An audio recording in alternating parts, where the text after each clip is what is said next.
Tala Fou mai le soifos me whaafonga I Tala Fou le video Samoa. O lo waisaina nei le li Presidente o Amerika o Donald Trump le fata wa ina ripote le CNN o le atala no atu wai le taitai o le atunu ina iau na ia Iran e tō tatala le Strait of Hormuz. O whairoi ripoti wa whaatua I lava tala noanga le wao Iran ma Amerika au tamu whai pia Trump ia mosa manianga ma Tehran. O whairoi tustusinga le CNN o lo iaila lato o whaingarenga I Tehran I le temi nei mo le whaatala noina o tangata e meisa I lato o lo I le onga tatonunga le mua le taua ma le bebesi o lo tura I mai le tunu. Le stofu le vasa nei Amerika wa fuafuai le isi tala noanga asui o Israel ma le panona whaatatau lava fo I bebesi rea whaaitu e meise o tau au lava ina whaale tonu le marianga sa whai e tau fia I whitawinga au tau wha mautu se marianga mautu o se whire mu. Te ina mai le United Arab Emirates whamtaranga I whaapea na maranga atu le pāremia o Israel o Benjamin Netanyahu I le whanga I Persia. Pei tai oro riptia fo I le whai o se whamtaranga I le Facebook e se tasi sa whainga renga mo Netanyahu e whaapea o ia no la malanga whaatasi ma Netanyahu I Abu Dhabi ma sa tadia le reiane le la whainga malanga. E tō ruari o tua ia rao fia I se whainga tō whaatasi e whaatupui nai whaalavelave Crime Network I Victoria e whaatatau I whala au whaasaina ma le whaewe ina o au penga. O le vasaneina o swa ia I reo wha penga ina ni no whanga se tolu I Lara o Gisborne ma Thomastown ma mawane ia au penga se purutasi ma se vaenga tele o whala au whaasaina. Mai au fiai ma ni whana ngā o sia lava I lātou whapefo I mapulu. Na au fiai ma au su e mai de vaenga whea ngai mapomu whapefo I ma au su e whapito I rea o swainga. O ripotia de 9 News a wha ngai au su e robots ma drones I le lātou o swainga mai to whana po I nai rea sona nafi. O rea so o toi whainoa mai e to o lua leo o mōria lima wha ma le tolu sulu walu tau sanga le mātutua o le atura I se teimi le whamsinonga. O le isi to o lua o whaia o ta ua I uina mōria fo I mōrianga lava o le umia o au penga.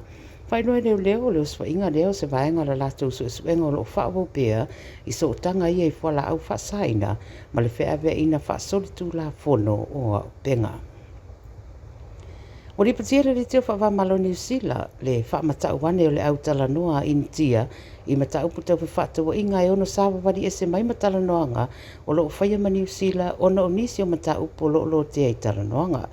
Whai mai de New Zealand o le matau po whaatau I o loa e pe o le pata susu maisi po dairy products le anga I eile le fia o sui mai India o no le whaatapula au tupe maua. Whai mai e moni o whaititia New Zealand tupe tutongi moisi o loa e pe o apasusu o tamaiti maisi a lo ta ua le ripoti sa tura I rumo al komisi whiriwhiria ar pāremene I matau putau whaatau inga le sui mai India Evangelis Vitalis whina wina lo lato mana o ngai na ia au fiai ma o lo lato mana o mia I le marienga e pe o na iai. Ta ua le sui mai India I le ripoti le I whaingo fia tana noanga le mata upu masai e fo I teimi o tau au na langona I le fia anga I ese ma whiutana inga peitai o lo tūlanga le lei isi vaenga le marienga e pe o loa e au fia le apu, kiwi fruit ma le honey. Ua awele lango le pāremia tausi o le atu Solomona o Jeremiah Manele I le sa avea ma minista le vai whafo le atunu o Peter Chanel Angawaka e avea ai ma pāremia a olumana iai le pārota I le aso atai ao.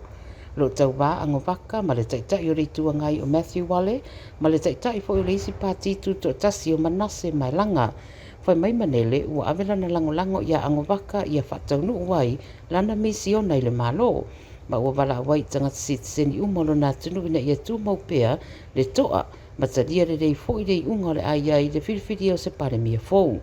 Wai mai le whina ngalo nisi mai tausanga o tuanai sa mātele na tura I mai bebesi ma la ngā whina ngalo le lautele I mata upo whapene I peitai e fōringa ua solonga le rei mea uma ma whire mū lona whataunu wina. Tana marumuli le na o le moana Pasefika le kalapo lo whea ngai maru I tau o le tāpunia talo na amata mai le taamirisanga o le Super Rugby Pacific ma le au wai le moana I le rua whelua lua. Ta ue tustusinga le Radio New Zealand o le Melbourne Rebels le isi sa iei fo I le aturanga le whaeunga le rua whelua wha. O whaeroa le whonutanga whaale tausanga le New Zealand Rugby le vai aso taruai na whaeroa ai o kalapo mai lima New Zealand I le taamirisanga au whea le Blues o le Chiefs Crusaders, Highlanders ma le Hurricanes sa mana o mia fo I tupe I le rua whelua lima.